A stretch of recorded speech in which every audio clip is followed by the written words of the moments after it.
அடுத்ததாக தமிழ்நாட்டை சேர்ந்த ஒரு லெஜெண்ட் இந்த மேடைக்கு வர போறாரு. அவரை பத்தி சொல்றதுக்கு முன்னாடி இப்ப நம்ம கபடின்னு சொன்னோம்னா டக்குன்னு என்ன தோணும்? பைசன். கரெக்டா? பைசன் படத்துல த்ருவ் விக்ரம நீங்க பைசனா பாத்திருப்பீங்க. ஆனா அவரை ட்ரெயின் பண்ணது யாருன்னு பாத்தீங்கன்னா தி ரியல் பைசன்.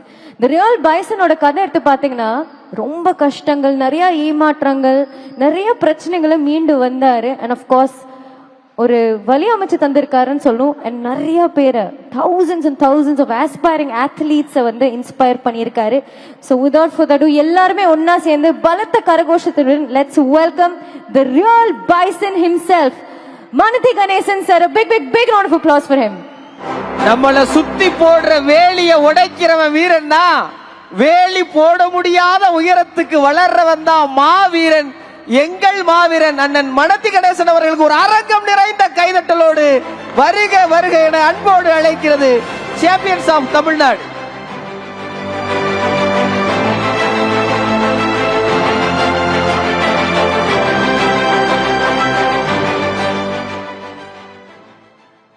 சார், இவ்வளவு நேரமா இந்த சாம்பியன்ஸ் எல்லாம் அவங்களோட பயணம், அவங்களோட கதைகள் எங்களோட ஷேர் பண்ணாங்க.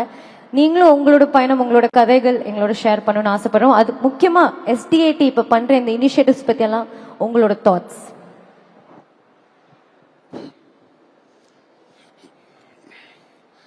எல்லோருக்கும் மாலை வணக்கம். நான் இப்போ எல்லாத்தையும் பார்த்துட்டு இருந்தேன். விளையாட்டு வீரர்களுக்கு 3% கோட்டாவில் 178 பேருக்கு இன்னைக்கு ஆர்டர் கொடுக்க இருக்கிறாங்க. அதற்கு நம்ம முதல்வர் அவர்களுக்கும் துணை முதல்வர்களுக்கும் விளையாட்டு அமைச்சர்களுக்கும் முதல்ல நம்ம விளையாட்டு வீரர் சார்பா ஒரு நன்றி வந்த வாழ்த்தை தெரிவித்துக் கொள்கிறேன். ஏன்னா நாங்க விளையாடுற காலத்தில் ஸ்போர்ட்ஸ் கோட்டா அதாவது ட்ரையல்ஸ் வச்சு தான் எடுப்பாங்க. இன்னைக்கு நீங்க நேஷனல்ஸ் வின் பண்ணிட்டு நேஷனல் கேம்ஸ் வின் பண்ணியிருந்தாலே உங்களுக்கு 3% கோட்டாவில் இன்னைக்கு வேலைவாய்ப்புகள் கிடைச்சிருக்கு. ரொம்ப மகிழ்ச்சியா இருக்கு. தமிழக அரசு விளையாட்டுத்துறை இவ்வளவு சிறப்பாக கொண்டு போயிருக்கனாக்கி உண்மையிலே அது நம்ம விளையாட்டு வீரர்கள் கொடுத்த பொற்காலமாக தான் இதை நான் நினைக்கிறேன். ஏன்னா நம்ம தமிழக அரசு சார்பாக அதாவது நம்ம எப்படிலாம் ஒரு கிராமப்புறத்தில் இந்த விளையாட்டு வீரர்கள் எப்படி முன்னுக்கு வரணும்னு சொல்லிட்டு இன்டர்நேஷனல் லெவலில் 2022 செஸ் ஒலிம்பியாட் நடத்தினாங்க, hockey tournament, international hockey tournament நடத்தினாங்க, இப்ப ஜூனியர் ஹாக்கி டோர்னமெண்ட் நடத்தினாங்க. இப்படி ஒவ்வொரு விளையாட்டு போட்டிகளையும் எதுக்காக தமிழ்நாட்டு நடத்துறாங்கன்னா நம்ம விளையாட்டு வீரர்கள் இன்டர்நேஷனல் லெவல்ல சாதிக்கணும்னு சொல்லி தான் அந்த விளையாட்டு போட்டிகள் நடத்திட்டு இருக்காங்க.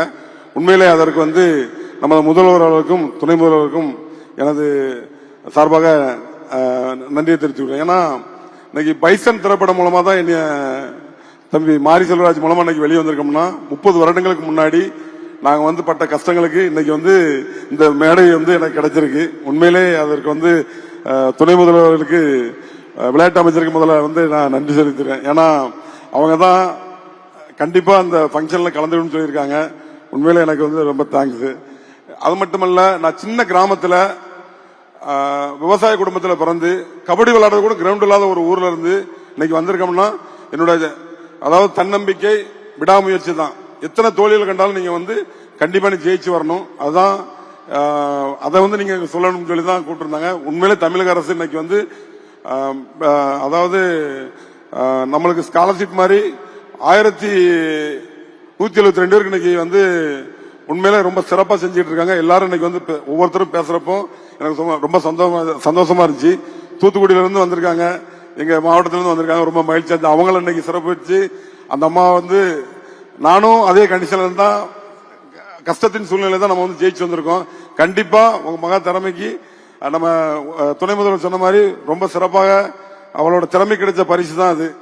அதனால நீங்க எந்த மேல்மேலும் உயரணும்னு சொல்லி இந்த இடத்துல உங்களுக்கு வாழ்த்து தெரிவிச்சிருக்கேன். அது மட்டுமல்ல, சின்ன சின்ன கிராமங்கள்ல இருந்து இன்னைக்கு வந்திருக்கான காரணமே நம்மளுடைய தமிழக அரசு விளையாட்டுத்துறையில எந்த மூலையில இருந்தாலும் தலை சிறந்த விளையாட்டு வீரர்களை சிறப்பிக்கணுங்கிறதுக்காக தான் அவங்களுடைய தலை சிறந்த வீரர்கள் எங்க இருந்தாலும் எடுத்து அவங்களை பயிற்சி கொடுத்து அவங்கள இந்தியா லெவல்ல விளையாட வச்சு இன்னைக்கு இன்டர்நேஷனல் லெவல்ல அவங்க சாதிக்கிறதுக்கு துணையா இருக்கிறாங்க. அதற்கு நமது விளையாட்டு வீரர் சார்பாக சிறந்த, அதாவது இன்னைக்கு ஸ்போர்ட்ஸ் நீங்க எல்லாருமே ஸ்போர்ட்ஸ் ஆட்ல இருந்து நீங்க வந்திருக்கீங்க. எதற்காகன்னா நீங்க தலைவர் நீங்க அடுத்தால ஒரு 3-4 வருஷம் கழிச்சு நீங்களும் இந்த அப்பாயின்மெண்ட் ஆர்டர் இந்த 3% கோட்டாவில் இங்க இருக்கணுங்கிறதுக்காக தான் உங்களை எல்லாத்தையும் இங்க வரவழைச்சிருக்காங்க. அதற்கு அது மட்டுமல்ல, நம்மளுடைய தம்பி இன்னைக்கு சொன்னாங்க ஸ்போர்ட்ஸ் ஹாஸ்டல் வந்து இன்னைக்கு சிறப்பா செயல்பட்டு இருக்கு. அதுக்கு எஸ்டிஐடியில் உள்ள எல்லாருமே அதற்கு வந்து உடஞ்ச இருக்கிறாங்க. அதாவது உண்மையிலே எஸ்டிஐடி வந்து நான் இருக்கிற காலங்களில் 3-4 சென்டர் தான் இருந்தது. இப்ப அப்படி இல்லை, 40க்கும் மேற்பட்ட எஸ்டிஐடி இருக்குன்னு சொல்லி சொன்னாங்க. உண்மை ரொம்ப மகிழ்ச்சியா இருக்கு. உங்களோட திறமைகளை நீங்க வெளிப்படுத்தி தமிழகத்திற்கும் இந்தியாவுக்கும் நீங்க சிறப்பாக செயல்படணும்னு சொல்லி கேட்டுக்கிறேன். அது மட்டுமல்ல, இன்னைக்கு வந்து தமிழக அரசு வந்து விளையாட்டுத்துறையை, அதாவது இந்தியாவிலே நமது விளையாட்டுத்துறை தமிழ்நாடு வந்து இன்னைக்கு தலை சிறந்து விழுதுனா காரணம் வந்து நம்ம அரசு வந்து தனிப்பட்ட கவனம் செலுத்தி துணை முதல்வர் வந்து இந்த விளையாட்டு போட்டி சிறந்த விளையாட்டு வீரர்களை வந்து ஊக்குவிச்சுட்டு இருக்காங்க.